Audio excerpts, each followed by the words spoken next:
Magandang araw mga banateros at eto na nga pag-uusapan na natin na matindi ang ating pong nasagap na balita dyan sa Davao City.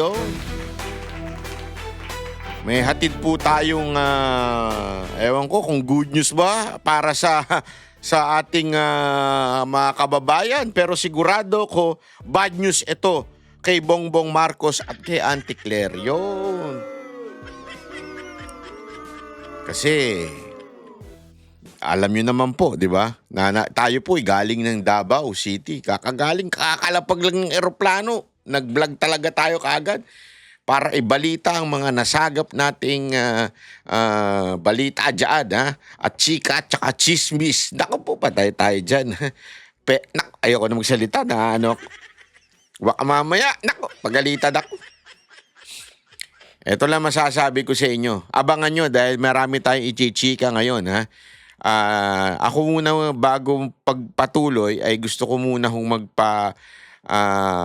mag-congratulate sa mga Davaoeños, sa kapulisan dyan, sa mga kasundaluhan natin na naandyan at yung kanilang Task Force Davao na kung saan nagpanatili ng maayos at organisadong ano man tawag doon? Nakalimutan ko na uli yung tawag doon. Yung sa pinaka-main event nila nung linggo na atin pong inatinan. Nakita naman po natin yan sa ating Facebook. Diba? Meron po akong shinare sa inyo na inatinan po natin dyan. Kasama po syempre ang ama ng Davao City na si Mayor Basti Duterte. Nako, grabe. Pero bago yan, kami muna ay nagkwentuhan nung isang araw. Nako. Mahaba-habang kwentuhan yun. Mahaba-habang kwentuhan yun. At yan ang ating ibabalita mamaya. Ikikwento natin yung mga kasi siyempre may mga tanong tayo tungkol sa kanya, tungkol sa kusino man, may mga tanong tayong ganyan. Ano ba? Tumatawag pa iiwan na lang dyan sa baba yung pagkain Tumatawag pa. Magbasa kasi. Kakainis yung mga minsan di nagbabasa, no? Minsan pwede ba magbasa naman kayo? Hindi ko lahat, napakarami yung matitinong rider dyan. Pero yung mga magbasa naman kayo. Para alam ninyo kung paano i-deliver yung pagkain. Bala ka dyan. Sandali. Istorbo naman kasi. High blood Minsan kasi mga kababayan, hindi ko naman sinasabi sa lahat to meron tayong mga ilang ding delivery. Hindi ko na lang nasasabihin kung sino sa delivery na minsan hindi marunong magbasa ng ng instruction ko anong gagawin. Basta na lang biglang tatawag-tawag ng walang abiso. Hindi para sa kaalaman natin medyo hindi po tama yung ganun, ha? Para lamang po sa kaalaman natin. So kung kayo po ay merong mag-message po muna kasi syempre meron din naman po mga nagtatrabaho, nasa meeting at meron namang kumpletong instruction kung paano i-deliver yung pagkain kung ano man, di ba? Nandun naman, nakakumpleto naman. So medyo magbasa muna po tayo bago po tayo magtawag-tawag. Hindi naman po lahat.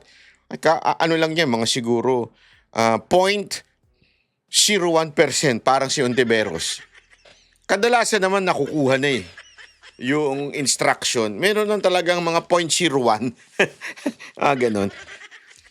Diba? Anyway, ayun na nga po. So, galing nga po tayo dyan sa Davao at nakita natin yung mga tao dyan. Saya-saya.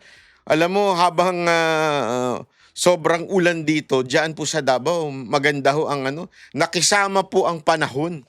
Nakisama po ang panahon dahil open yun talaga palang bongga yun. Grabe yung event na yun. Bonggang-bongga. Akala ko, kasi ako, ilang beses na po ako naka-attend ng mga event sa mga probinsya. Diba, remember, ilang taon na akong manager ng Mocha Girls. Ilang beses na po ako, kasi usually ganyan may event, after no formal event, dun papasok yung entertainer sa pauwian na, yung mga tao, di ba? I mean, yung formal event. Tapos doon magkakaroon na ng entertainment. So, syempre, since nandun na kami, naka-standby kami, napapanood ko yung mga pangyayari sa mga probinsya. Akala ko ganito yung sa Davao, hindi pala. Grabe ang bongga. As in, amazing. Parang, antindi. Kaya pala truck-truck yung dumating na mga ng mga sasakyan doon dahil yung mga may parang presentation yun parang contest ng mga galing sa iba't ibang eskwelahan. Grabe ang bongga. Akala ko pa nga nung una, sabi ko, mahirap tong ginagawa nila. As in, mahirap Tapos paano kaya nila to? Siguro naka-record na yung mga tambol-tambol, yung mga drums, yung mga kanta, yung mga narration, naka-record. Hindi pala. Live din. As in, kasi sanay ako sa ethnic Kasi, di ba, kung na maalala ninyo, ako po ay nag-aral ng 5 taon sa UP College of Music. So, sanay po ako sa ethnic instruments. Alam ko kung gaano, alam mo yun, yung isang tunog, para bitbitin mo, sobrang dami. Alam mo yun, sa percussion, di ba? Ganun Ito, mabilisan nilang ginagawa. May buong banda, bit-bit, yung drums, yung mga iba pang mga instrumento, yung kumakanta, yung nagnanarrate, yung nagdadrama. Sabi ko, wow, everything is live. Noong una, hindi ako makapaniwala Sobrang hindi ako makapaniwala nung ginawa ko. Pinuntahan ko. Tiningnan ko, baka mamaya, alam mo naman ngayon, usong-uso yung mga rapper na lip-sync Di ba yung mga rapper ngayon? Pagka sa recording, ang ganda ng boses. Pero pag nag-live na, anyari. Parang ganun di ba? So titingnan ko talaga kung live ba yung mga drums, kung live ba yung kumakanta. Uy, grabe live. As in live. Sobrang live. Lahat ng instrumento live. Bilang musikero, sabi ko, particular ako doon. Iba pa yung synchronization noon at synchronization ng mga sumasayaw. Nag-perform, umaarte. Ang malupit pa dito, no time wasted. Kasi pag nagpalit, 2 minutes lang. 2 minutes o 1 minute and 30 seconds para magpalit yung mga grupo. So, kung alam mo kung ikaw manonood ng entertainment, it is very important yung transition Doon kasi nagkakaroon ng ng drag. Nagkakaroon ng nadadrag yung programa pagka tagal-tagal mag-prepare. Kasi kami alam ko yan Kami po bilang musikero, lalo nang dati may banda kami na sabihin live band kasama nung aking grupo na Moha Girls. Bago magkaroon ng transition, ang tagal mag-set up ng banda, ang tagal magkalas ng banda para sa susunod na banda, kaya nga pag mga festival na gano'n, music festival, ay dragging na. Nag-uuwian na ibang tao, hindi pa nagsisimula yung susunod na banda. Dito, 1 minute and 30 seconds or 2 minutes max. They have to evacuate. May orasan. Kailangan nila evacuate, kailangan pumasok within ganun kabilis. Sabi ko, bilib ako doon sa organizer nun. Namangha ako. Kasi sabi ko nga sa inyo before ako nag-politics, yan ang hilig ko entertainment. Kaya nga ako di ba kung napapansin niyo pagka nakasunod kayo sa aking Instagram, sa TikTok, i-follow nyo ako doon, hindi ako puro politika lang. Very ako pagdating sa entertainment. Lahat ng entertainment sa iba't ibang bansa pinupuntahan ko. Tinitingnan ko kung paano ang progressive ng mga entertainment. Halimbawa, dito sa Japan, grabe yung pagkaano nila. Pag sa entertainment nila talagang todo yung mga performer. Dito naman sa China, ganito. Yung mga clubs nila. Alam mo yun? Dito, tiningnan ko din sabi ko, yung culture ng Pilipinas, na ikikwento nila ng mabilis, hindi boring. As in, nakakatuwa. Sabi ko, ang galing nito. Kung sino mang hinayupak na nag-organize nun, napakagaling mo. kung sino ka man. Sabi nila, isa din na mga nag-ayos niya, yung parang tourism ng Davao. Sabi ko, ang lupit. As in, malupit. Yun lang masasabi ko sa inyo, kaya congratulations, ha? Aside from, dun sa chismis na nasagap natin. Yan. Yan ang mas matindi. Bakit? Kasi merong umattend doon na matindi. Yan ang pag-uusapan natin mamaya. At meron akong nasagap na balita mula sa aking bibwit sa Davao. Mula sa isang agila ko doon sa Davao. Pero kasi maraming agila doon. Siyempre, ang pinakapinunong agila doon, si VP Sara Duterte. Pero marami akong agila doon na naka-install na tumitingin, tas ibabalita sa akin, uy, Banat Bay, ganito. Mamaya ikikwento ko sa inyo. Pero bago tayo pumunta dyan, syempre, iba muna pag-usapan natin. Eto muna. Kasi eto yung introduction nun eh. Nagulat ako nung biglang merong lumabas na ganito. Sabi ko, sabi na eh. Yan ang ini-expect ko, pati dun sa mga agila ko dun, ito ini-expect ko na mangyayari. Okay? Panoorin nyo muna. Ikikwento ko sa inyo, ha? Pagkatapos itong balita na to. O, to. O. Pasok. Bukas si Pangulong Bongbong Marcos na makipag-usap daw kahit kanino ayon sa palasyo. Kasunod po yan ang balibalitang gusto raw makipagpulong ni VP Sara kay PBBM. At live mula sa San Juan City, nauna sa balita, News 5 Palace correspondent Maricel Halili. Mase, kinumpirma ba ng Malacanang na may gantong hiling si VP Sara sa Pangulo? Bok, hindi kinumpirma pero hindi rin itinanggi ni Palace Press Officer Claire Castro itong bali-balita na nagre-request nga si Vice President. Maniniwala kayo dyan? Dyan sa pinalutang nila? PR to eh. PR ang gumawa nito. Pinalutang nila na gusto daw makipag-usap ni VP Sara Duterte kay Marcos.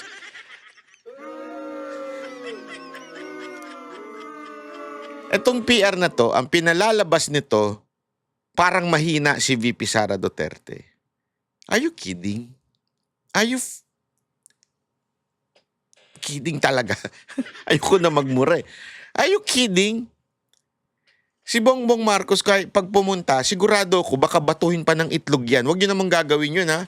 Huwag nyo babatuhin ng itlog yan dahil nabaha kayo, ha? Huwag ganon. Pero, binubusa ng tao, ayaw ng, alam mo, mga Pilipino, mahiyain lang eh. Sa totoo lang. Pero ako, sa totoo lang, it's about time. I mean, hindi ko kabastusan yun para sa akin. If you don't like the person, the politicians visiting your place, ibu nyo. And it's a freedom of expression. Huwag nyo babatuin, ha? That's violence. Yun po ay may legal repercussion po yun. Pero yung ibubunin nyo dahil hindi kayo natutuwa sa ginagawa ng tao, it's about time na iparamdam natin dito sa mga, alam mo, naiinis kasi ako eh. Naiinis talaga ako pag may nakikita ako mga politikong ang sarap ng buhay habang yung mga kababayan natin nagdudusa. Sobra eh. Alam mo yun, sobra, sabi ko. Kaya nga ako, eto, isang bagay na kinabilibang ko sa mga Duterte ay yung payak pa rin nilang pamumuhay. I mean, ito yung tinatawag na Duterte brand of leadership. Ngayon, iba eh. Ako, marami kong nakakasabay ng mga politiko. Matik yan. Meron niyang Land Cruiser yan. Kung hindi man naka-Land Cruiser, yung mga katulad, mga ganong klaseng kalidad ng, taas ng presyo ng mga SUV. Tapos may mga backup yan. Alam mo, eto sabi ko nga sa inyo, nakita ko si VP Sara Duterte, nakita ko si Pangulong Duterte. Siyempre, nagkaroon na lang ng maayos na sasakyan si Pangulong Duterte nung panahon ng presidente siya. Matik yun kasi merong presidential car. Pipilitin talaga siyang gamitin yon. Pero hindi pa nga yun yung magandang klase. Ngayon, pinalitan na BMW na. Hayop talaga. Hayop talaga itong presidente natin. Ang kapal talaga ng mukha. Kasi alam ko yung yung presidential car dati. nung panahon ni Pangulong Duterte. It's an old Land Cruiser. Ang pagkaalala ko ha, kung hindi ako magkakamali, it's an old Land Cruiser. Ngayon, BMW na yung latest. Nakita ko doon sa isang video, sabi ko, nung nakita ko nga yung video na yun, sabi ko, wala talaga tong presidente to. Walang puso ito. I mean, yes, you are the president, pero binago mo pa talaga. Kailangan mo pa talaga na mas maganda na sasakyan. Unless sasakyan mo yun, di ba? Mas malupit. Alam mo yun, parang, ngayon, ako, nakita ko si Pangulong Duterte noon. In many, many events, after niya, ng kanyang pagiging presidente, nakasama ko pa rin po siya, nakita ko pa rin po. Kung ano yung gamit niya dating pick-up sa Davao, yung pa rin ang gamit niyang pick-up nung pagkatapos siyang presidente. Hindi nagbago. Same. Nung mayor siya, nakikita ko na kasi siya nung mayor na kumakandidato siya, pick-up lang yun eh. Pagkatapos na maging presidente, pick-up pa rin. Nakikita ko pa rin yan. Ilang beses, after na maging presidente ni Pangulong Duterte, ilang beses ko siya nakita dumarating, ino-observe ko yan. Si VP Sara Duterte, ino-observe ko din yan. Hindi nila alam ha, pero observant ako sa ganyan kasi mahilig ako sa sasakyan eh. Tinitingnan ko kung ano yung mga sasakyan nila. Alam mo yung si Vice President Sara Duterte, van lang na luma din. Hindi ko na siyempre babanggitin ko anong pangalan, pero van din na luma. At hindi rin bonggang entourage. Eto ako, bibuisit ako eh. Alam mo kung bakit? Yung entourage ni VP Sara Duterte, Vice President, ito pinakasikat, pinaka-powerful sa totoo lang. When I say powerful, because she has the mandate of the people. Pero yung mga senator natin, mas maganda pa yung sasakyan kaysa sa kanya. Mas marami pa ang backup kaysa sa kanya.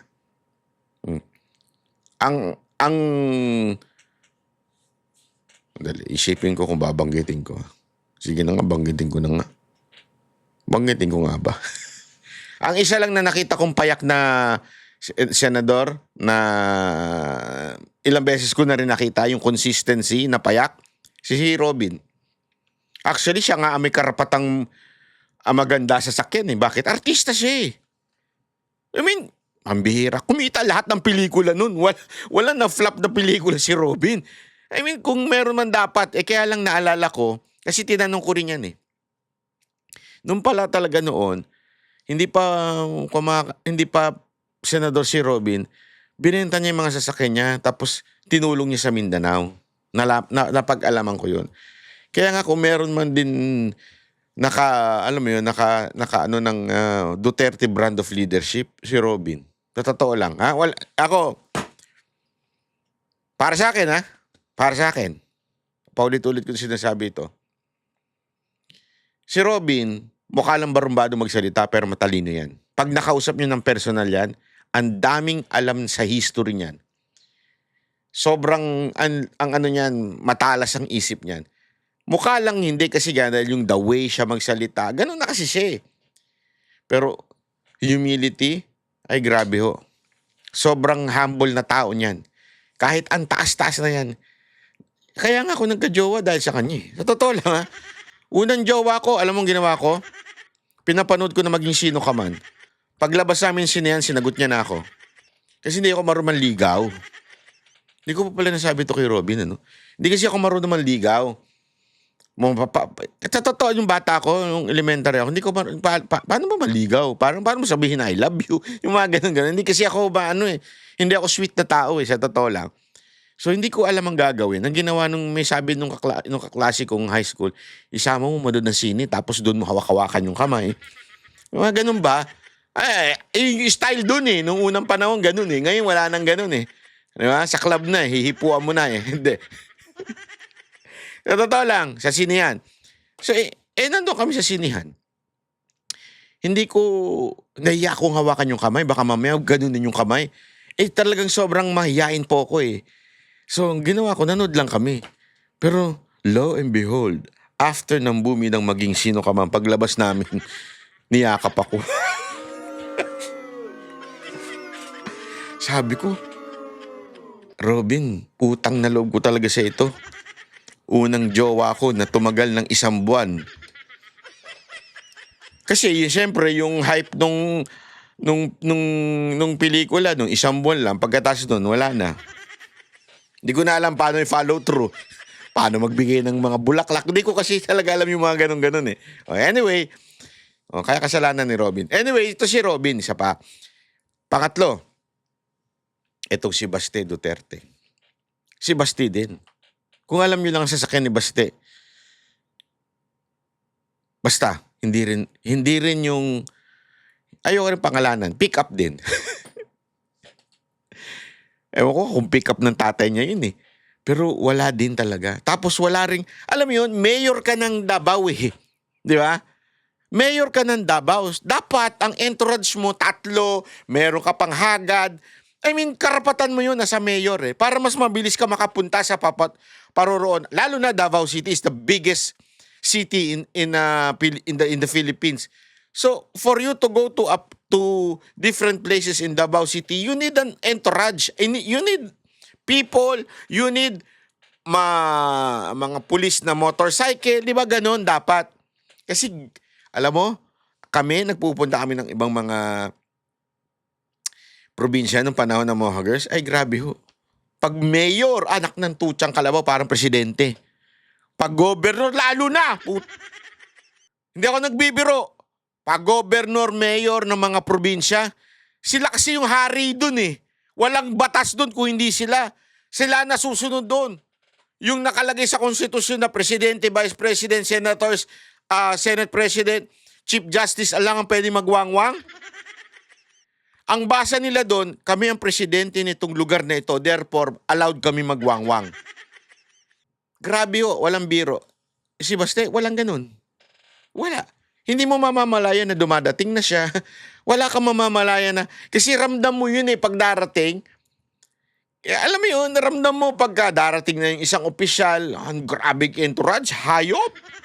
Hindi ko alam kung pinagsisigawan nila na powerful kami kayo, mga dukha lang kayo, mga animal kayo. Kaya nga, alam mo, etong mga Duterte, kakaiba ito. At eto, ituloy natin. Para mapunta na tayo doon sa punto ko. Sara Duterte ng private meeting kay Pangulong Bongbong Marcos. Matatandaan kasi natin na Ayan. Kesyo gusto daw ng private over meeting. the weekend, kumalat sa mga social media accounts yung sinasabi na meron daw request si VP Sara na makausap si Pangulong Bongbong Marcos. Actually, spokesperson Harry Roque, ginawan pa nga yan ng collage yung mga naglagay ng post na ito at ipinost din niya sa kanyang Facebook account. Pero kanina, nang tanungin si Undersecretary Claire Castro kung totoo ba na meron niyang ganitong request, sabi niya wala raw natatanggap na ganitong impormasyon. Pero malinaw naman daw na bukas si Pangulong Bongbong Marcos na makipag-usap sa kahit na sinong personalidad na kontra sa kanyang administrasyon. Gago kayo! Hindi nyo alam kung sinisidabihan ko ng gago Gago kayo ko. Ang magandang kausapin nito ni Bongbong Marcos, hindi si Vice President Sara Duterte. Ang dapat niyang kausapin, mga sekretary niya na pumapalpak pagdating sa baha. Pumapalpak pagdating sa transportasyon. Alam mo, meron akong hindi ko lang na-download meron ako napanood sa TikTok na halos may yak-yak na babae siya. Sabi kong sunduin na lang kita Ay, hindi, walang ganun. Sabi ko, may mapayak-yak na babae parang sinasabi niya, naiyak siya kasi kahit anong booking daw niya, wala siyang mabook na mga yung ride hailing na na mga na parang taxi, wala daw mabook. Sabi niya pa nga, nag-add na nga ako ng tip ng 100 pesos. Sabi ko, abugoy. Sa tingin mo, papansinin ka ng mga driver na yan? 100 pesos. Hindi ko inaapi si ate Pinupuna ko yung mga driver. Yung mga driver na yan, mga oportunista din yan Sa totoo lang Kaya nga dapat ginagawa ng batas yan o mismong yung Grab o yung ano ba ito isa pa? Hindi ko alam kung sino tinutukoy niya dito yung Grab at saka may isa pa InDrive, di ba? At saka yung isa pa, yung electric. Kung sino man ang itinutukoy niya dyan, dapat gawan niya ng kumpanya na hindi namimili, di ba? O kaya nire-require bumiyahe tuwing may ganyan kasi kawawa yung mga kababayan natin.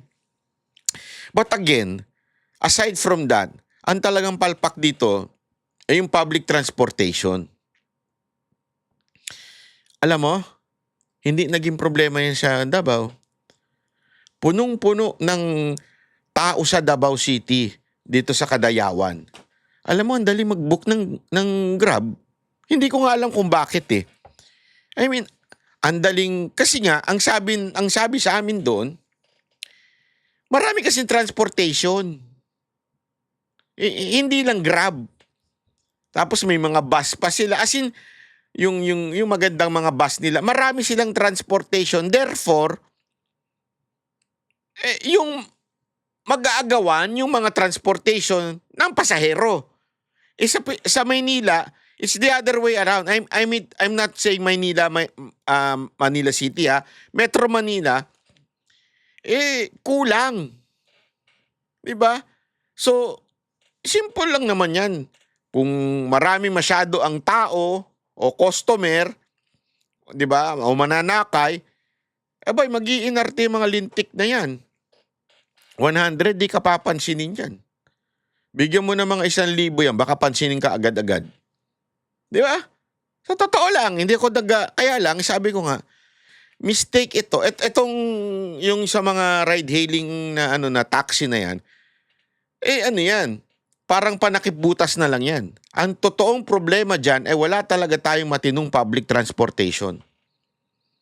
Matagal na, alam mo, sa totoo lang dapat yung mga bus galing na sa gobyerno Kasi yung mga yan, alam mo yun, titigil, hindi, unlike yung mga bus sa ibang bansa, di ba? You have to follow schedule. Importante yan. Actually, una ko na-experience yan nung bata pa ako na nagpunta ako sa Amerika kasi gusto ko maglakwatsa nun. Hindi naman bata. College, ganun. Tapos sabi sa akin nung mga kamag-anak ko doon, eto schedule ng bus diyan sa kanto na yan, meron ka masasakyan ng ganitong oras. Sabi ko, ba't may schedule? May mga pwedeng kung trip kong pumunta doon na ako pupunta. Kailangan ako mag-a-adjust. Hindi kasi nga, kontrolado ng gobyerno yung oras para talagang sigurado. Ganun, parang ganyan. Tapos doon pala sa ibang bansa rin, tulad ng Japan, Singapore, kung saan-saan bansa, naka-schedule din pala. Taiwan. Tayo lang pala yung walang kwenta. Akala ko sila yung walang kwenta. Tayo pala yung walang kwenta. Animal yan. Ganon. Di ba? Sigurado ako kung saan bansa kayo, nandyan. Ganon din sa inyo di ba? Ano talaga naka-schedule. Pag hindi ka dumating ng tamang oras, good luck sa'yo. Alam mo, ito kasing nakikita ko dito sa imbitasyon na ito, pinalalabas nila na mahina si VP Sara Duterte. Kasi alam nyo kung bakit. Ito yon, ipapakita ko sa inyo. Yan. Kita nyo yan? Yan. Kita nyo yan? Ito yung Kadayawan. Nandyan ako sa likod, nakikita nyo. Kumakain ng hamburger. Kasi nang bigay ng hamburger. Sa likod kami ni Bastian dito sa bandang kanan. Etong nasa kanan niya, hindi ho yan ordinaryong tao. Para ho siya kaalaman ninyo. Ito po ay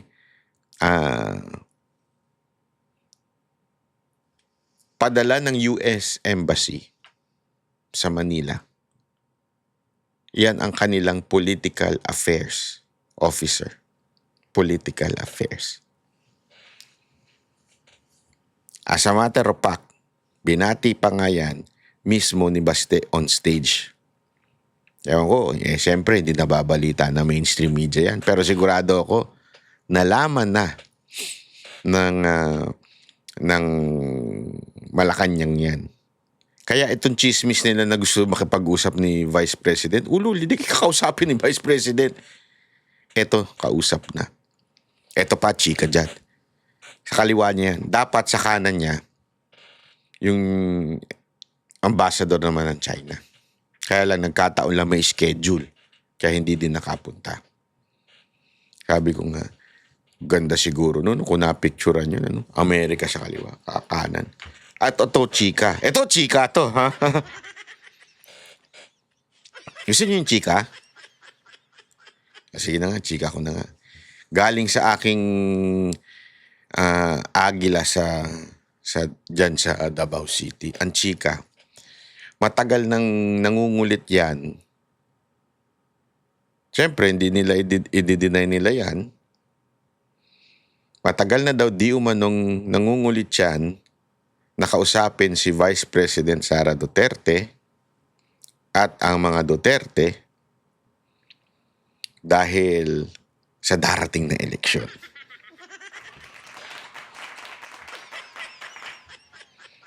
Kaya alam mo, alam ng Malacanang na it's finish. Sabi nga, finish na.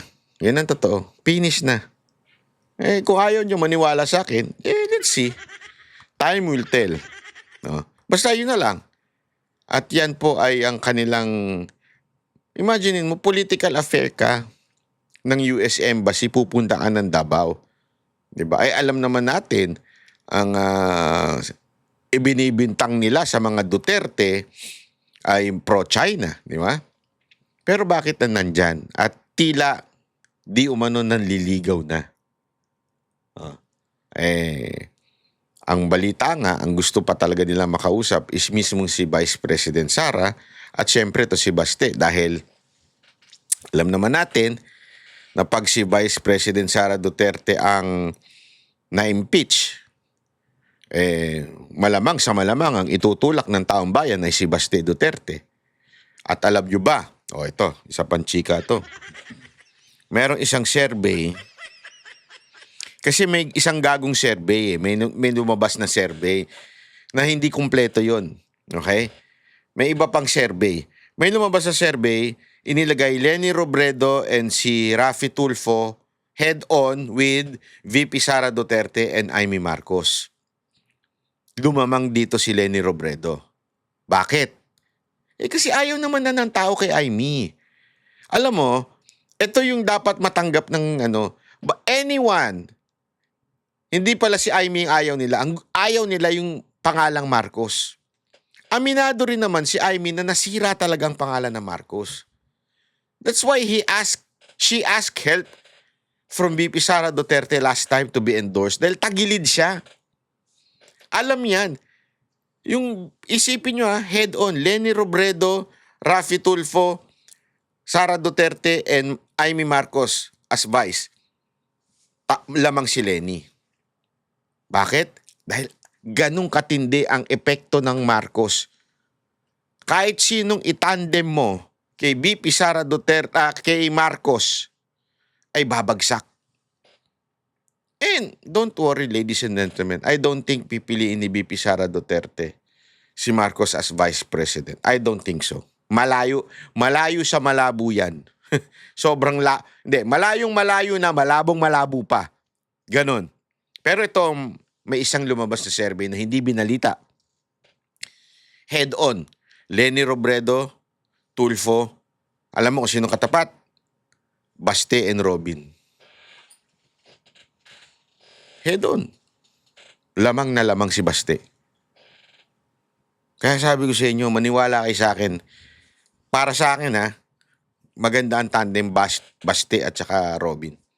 Parehong makamasa, parehong may Duterte brand, pareho ito yung kung gusto nyo na talagang revolutionary kind of thinker na leader, yung ala Lee Kuan Yew, alam mo yun, kasi ang Pilipinas, hindi pwede yung mahinang nilalang katulad ni BBM. Alam mo, magpangalan kayo ng mga presidente, mga leader na namuno sa Pilipinas na inuuna yung pag-iinarte, inuuna yung pagiging professionalism, inuuna yung pagiging statesman. Ano nangyayari? Wala. May nangyari nung magkaroon tayo ng presidente nagmumura. Kaya kailangan natin ng ganun eh. Ang Pilipinas, kakaiba na ho. Saan ka makakakita Asian countries. Asian countries, ladies and gentlemen. Pinagbabawal na vape. Alam niyo kung bakit? Talamak na kasi yung mga carts. Alam mo yung carts? At saka yung K. Ay, nakalimutan ko na yung K. O basta. Ultimong branded vape. Yung bala niya, ang laman droga na. Talamak na yan sa Pilipinas, hindi nila alam. Hindi. Alam ng gobyerno, pero hindi alam ng mga nanay, na mga pamilya, pero sobrang talamak na po yan. Sobrang talamak na. Yung carts, yung marijuana, sobrang talamak na po yan sa Pilipinas. Kaya nga, pinagbawal na ang vape sa ibang lugar. Pinagbawal na. Alam nyo kung bakit? Kasi doon napapalusot ang droga. Yung hisingot-singot, wala na yan. Sabi nga nila, di ba, yan daw yung poor man's drug, something. Pero sa ibang bansa kasi, kaya nung nakita nila kaagad, ito na pala ang bagong trend ng droga ngayon. Yung nanginginig-ginig ka, yung mga ganun-ganun. Tinanggal ang vape. Ganun. Tayo, baryotic pa rin tayo. Ano yan, vape? Vape, okay yan. Kaya kita mo lahat ng kabataan, binabanatan ngayon, nagbe-vape na sa club. Alam ko kasi nagka-club ako eh. Di ba? Pero sa totoo lang, papansinin nyo, nasa club, ang dilim-dilim, naka-shades. At least ako, light, yung ganito lang. Yung alam naman, syempre, ganun talaga lagi ko suot. Para hindi makita eye bags ko. Pero kita pa rin yung mata ko. Na? Pero marami ho dyan naka-shades. Alam nyo kung bakit naka-shades? Sensitive pag naka-party drugs. Ang ilaw. Ganun na ho. Hindi. Alam naman ng mga club, alam nga ng mga security. Pero pinababayaan lang nila. Ang dami na hong na-raid na mga JTB. Nakalat yung mga yan. Pero ano nangyayari? Nga, ang gobyerno. Kaya nga alam mo, nako, tingnan mo. Tingnan nyo. One day, isang araw, baka ang unang mag-ban ng vape, Davao City. Antayin nyo. Sa tingin ko kasi ngayon yung curfew nila nananatili yun eh. Kahit ang dami kong nalamang kwento na ang dami na naglalabi ng mga opisyal ng gobyerno at nilalakad yung 1 a.m. Curfew sa Davao. Marami na.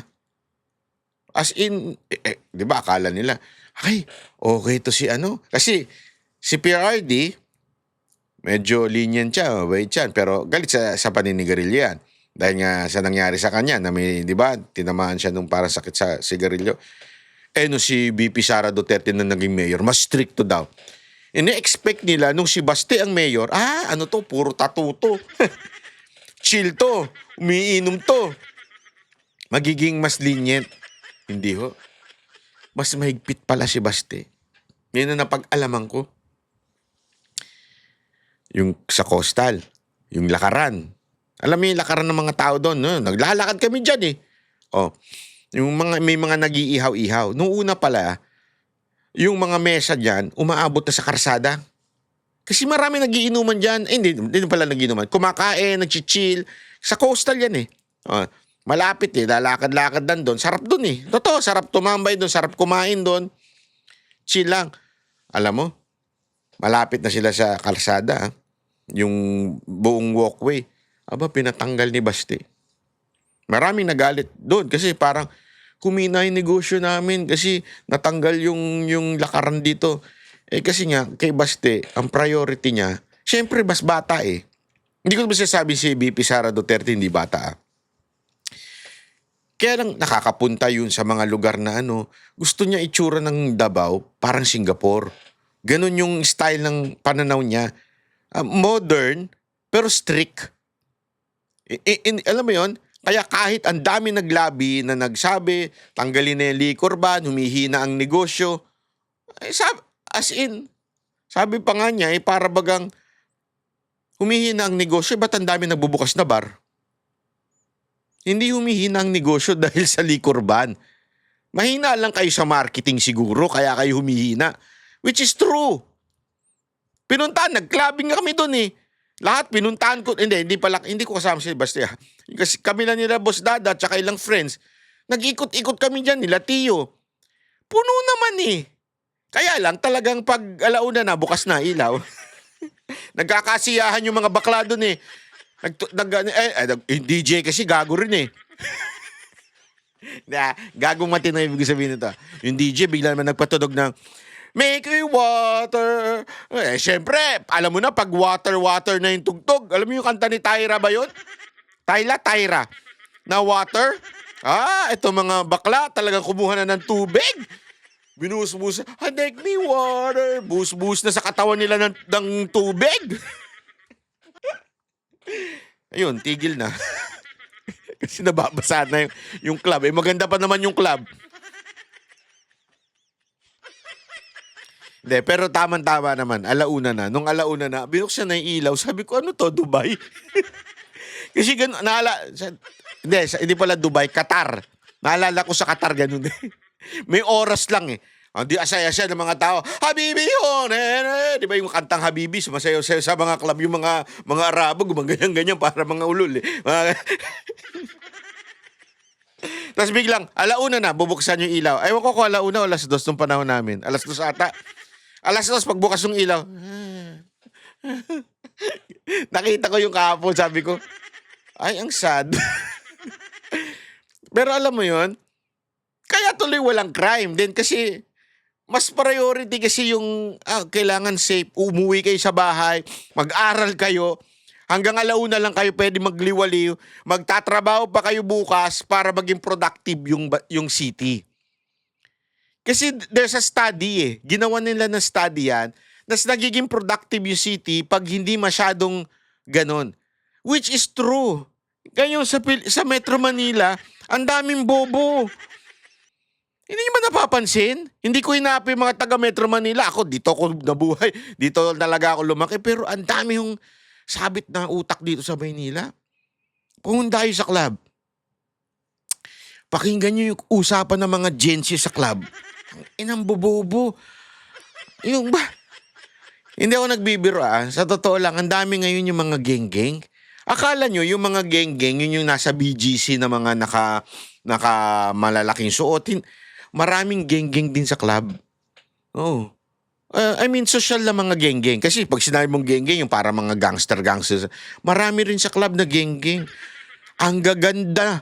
Ayos lahat ng ilong. May mga tato. Magaganda ang balakang, malagaganda ang hinaharap sa buhay. Pero pag pinakinggan mo yung usapan nila, kasi chismoso ko eh. Ang tatanga. Sabi ko, kung nandito si Rizal, nagwala na yun. Sa totoo lang. Kung nabubuhay si Rizal, pinapatay niya siguro yung DJ dun. I mean, yung pinapatay yung tugtugan hindi yung DJ. Pinapatay yung tugtugan. Bakit?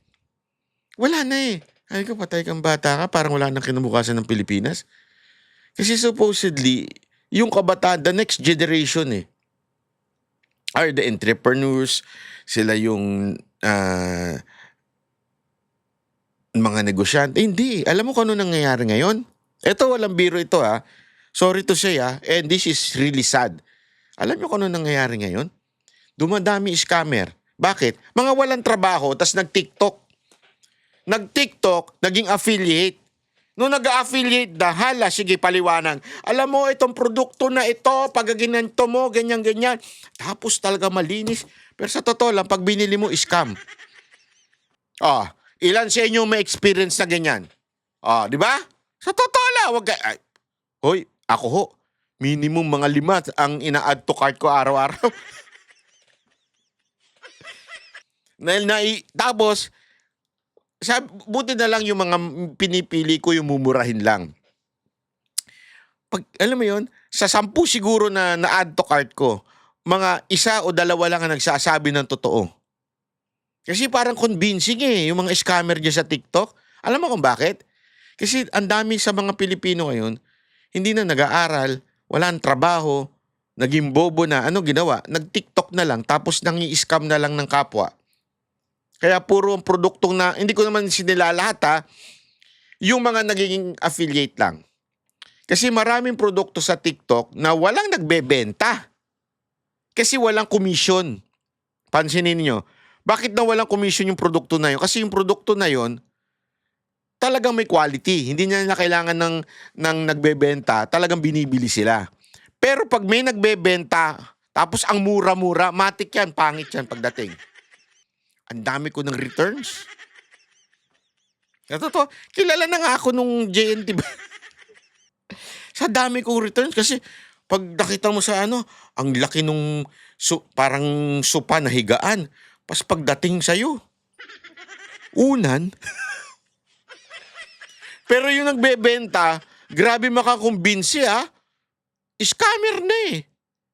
Sabi ko nga, eto mga Pilipino rin, no, galit na galit sa gobyernong scammer, mga politikong scammer, pero pagdating sa TikTok, mga scammer din naman. Di ba? Nakakaputi itong sabon na ito. Naubos na ako ng 1 kilo, hindi ba ako pumuti? Hindi ko naman sa inaano, no? Ano ang punto ko dito? Bakit? Now, etong picture na to, yung katabi niya, mukhang Pilipino yan, pero hindi Pilipino yan. Half po yan, I think, Puerto Rican. Half Puerto Rican, American. Kaya nga tinan mo yung katabi niya, yung babae, American talaga. Alam mo, nakakakita kasi sila ng magandang leadership sa mga Duterte. No wonder, they are now di umanong sumusuporta na sa mga Duterte. Watch out, I'm telling you. And they have no choice. You know why? Hindi mo pwedeng dayain ng numbers, ang survey. Etong panahon na to, ginigipit lang nitong gobyerno to. Pero watch out. Before mag-2028, marami na magtatalunan. Ngayon, they're doing their best para ma-disqualify si BP Sara Duterte sa presidential race sa 2028. Todo nila yan. Lahat ng power, lahat ng pera, lahat ng panggigipit, gagawin nila yan. Gagawin nila yan. Pero isang bagay ang hindi mo madi-deny. The people talagang may tiwala sa mga Duterte. Kasi nga, alam mo yun, yung mismong works or action or accomplishment na nagawa nila, walang kaya mag-compare. Di ba tawan-tawa nga sila, bumaha sa Davao. Wala pang 1 araw. Tapos na. Maayos na. Mabilis bumaba. Kasi, alam nyo, normal ang bumaha. Ang hindi normal, yung magtagal. Katulad na nangyayari sa Bulacan. O, di ba? Ayan, sinumpa tuloy itong si Bulacan. Yung mga nangyayari sa Pasay, sa Makati, sa Maynila. Ito wag natin anuhin ha. Ang talagang may kasalanan po niyan, para sa kaalaman natin ang sisihin po natin congressman. Hindi po yung mga mayor. Kasi minsan, wala namang control ng mayor eh. Although they have a little sa paglilinis, pagtapon ng basura, pag may mga ganyan, mayor may kasalanan yan. Pero pagdating sa project, DPWH kasi po yan eh. Yung sabihin ng DPWH, national government. Yung presidente yan. With coordination, syempre dun sa congressman. Kasi ganito yan, ang dynamics niyan, the mayor, hindi naman sila nasa ilalim ng congressman. The congressman is the representative of every district to the national government. Sila gumagawa ng batas, sila ang kaya nga nasa Congress sila, kaya nga ang tawag sa kanila representative. So, sila yung maglalabi, kailangan namin dito ng proyekto, parang awa nyo na sa distrito namin. Yun ang kanilang purpose. Di ba? Aside from making laws. So, ibig sabihin, yung mga congressman talaga ang dapat sisihin pag nagbabaha sa mga distrito nyo. Hindi, yung mayor kasi, ang mayor, hindi naman sila makakalapit sa national unless alam mo yun, biglan sila sobrang kaalyado ng presidente yung mayor na yun, na binasbasan sila ng sobrang daming pera. Pero ang talagang may trabaho niyan, congressman. Kaya nga alam mo, sad to say, bakit? Kasi meron dito isang kupal na nagpapakalat na naman ng fake news. Tawan-tawa nga ako eh. Sabi ko, ito talagang tao na to. Ito. Ay, wait, hindi yan. Ito. Ito siguro pwede ko rin sabihin to, no, bilang bishop, no.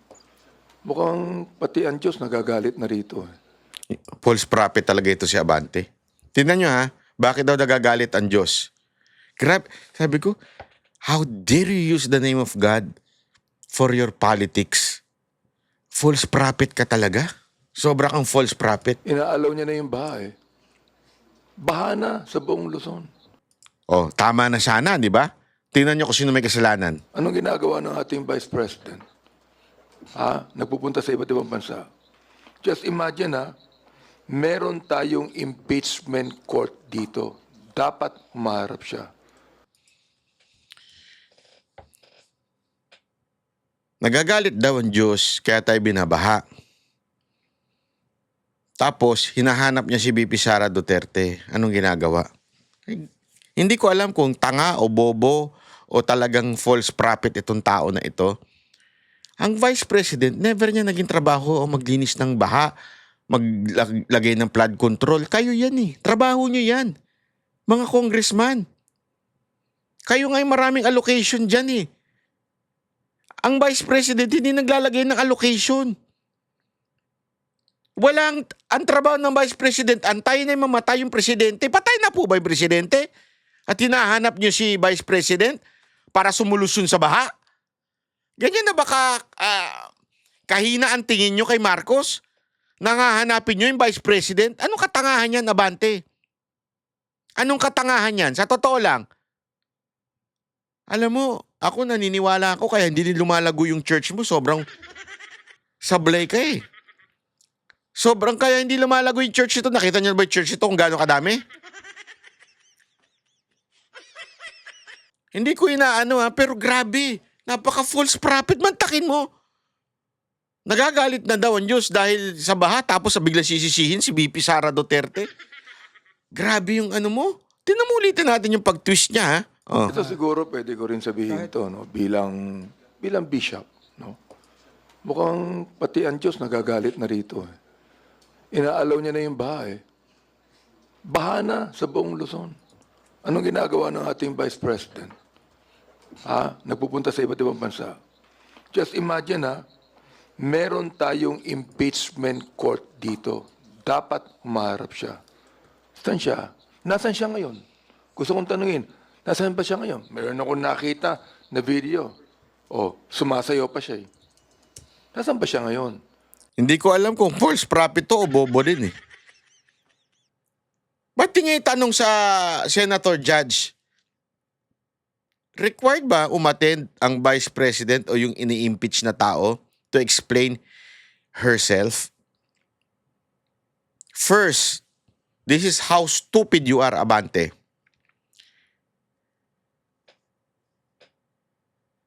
Alam mo, etong impeachment na to ay parang korte ito. Ang burden of proof ay doon sa taong nag-aakusa. Meron nga tayong tinatawag sa korte na trial by absentia. Ibig sabihin, ako bilang inakusa, a-attend lang ako doon sa arraignment. After that, yung lawyer ko na ang haharap. Ngayon, yung nag-aakusa sa'yo, patunayan niya lahat ng akusasyon niya. Tapos, i-cross-examine nung aking abogado kung sino man yung witness na ihaharap at pasisinungalingan yung sinasabi nitong nag-aakusa. Yun ang takbo ng korte. Tanga ka ba, Abante? Ako nagtatanong lang Tanga ka ba talaga? Nahahanapin mo doon yung inakusa? Bakit hindi mo kausapin yung mga tanga mo mga kasama dyan sa Congress? At sabihin mo na ayusin nyo naman yan. Nasa atin ng burden of proof eh. Para patunayan talagang wala nang yung tiwala ng taong bayan kay BP Sara Duterte. Nasa inyo yan eh. Tapos hahanapin nyo ngayon si BP Sara Duterte. Manigas kayo. Hindi niya trabaho mag-appear sa impeachment. So kung ano man ang gawin ni BP Sara Duterte, wala kayong pakialam. Ayaw nyo ba nun? Hindi humaharap si BP Sara Duterte, partida para mawala ang tiwala ng taong bayan sa kanya? Partida na yan, O bakit wala? Alam mo kung bakit? Kasi kung talagang threat kayo, kuwari, threat yung accusation niyo ay merong timbang at threat, baka umatin pa si BP Sara Duterte. Hindi. Walang kwenta lahat ng mga paratang ninyo. Wala na nga nanonood sa impeachment Kaya nga ako, ayoko na i-discuss yung impeachment. Wala namang bago dyan Wala na saysay. Tsaka mantakin mo Eto, gamitin natin yung logic mo. Mr. False Prophet Abante. Isipin mo, nag-impeachment ngayong araw na to. Tapos ganun binaha ng ang buong Pilipinas. Hindi pala buong Pilipinas. Sorry, Metro Manila. Hindi ba sa tingin mo, pahiwatig din ng Diyos yun na itigil nyo na yung lintik na impeachment na yan? Ang imbestigahan ninyo, itong issue ng flood control. Imaginein mo habang lahat ng kababayan natin sa Metro Manila hirap na hirap makauwi sa bahay nila dahil sa tindi ng baha. Hindi sila makapagtrabaho dahil sa tindi ng baha. Nabawasan ng mga sinahod ngayong araw to dahil sa tindi ng baha. Pero ang impeachment court, ginagawa? Tuloy-tuloy. Kung saan ang hinahanap natin kung sino yung lumustay ng pera natin sa flood control? Di ba mga animal kayo? Hindi ba pahiwatig sa inyo yan ng Panginoon natin? Itigil nyo na yan. Wala nang kwenta yung ginagawa ninyo. Inuusig nyo yung tao pero ito, kita nyo yung ninakaw dito? Bilyon-bilyon na ninakaw sa flood control tapos ang pagpupokusin ninyo, yung walang mapatunayang akusasyon? Hindi, let's just follow his logic. Itong logic ni Abante, di ba? Bantakin mo. Ganong katindi yun, Kung ituloy nyo pa. Sige, ituloy nyo lang yung impeachment. Hindi kayo nahihiyaan yan. Yung mga kababayan natin, hirap na. Tapos kayo impeach natin si BP Sara Duterte. Si BP Sara Duterte may kasalanan ng flood control? Kayong mga umuusig sa kanya ang may issue dito sa flood control. Dapat kayong imbestigahan. Yan ang katotohanan. Anyway, maraming salamat po. Abangan natin ang mga susunod na balita ho dito sa pagdating ho dito sa di umanong nadinig nating balita na ang Amerika ay nakipag-usap na at nakikipag-usap na sa mga Duterte. Naku po, patay tayo dyan. Bahala na kayo. Basta, sinabi ko na sa inyo yun. Okay, maraming salamat po. God bless the Philippines.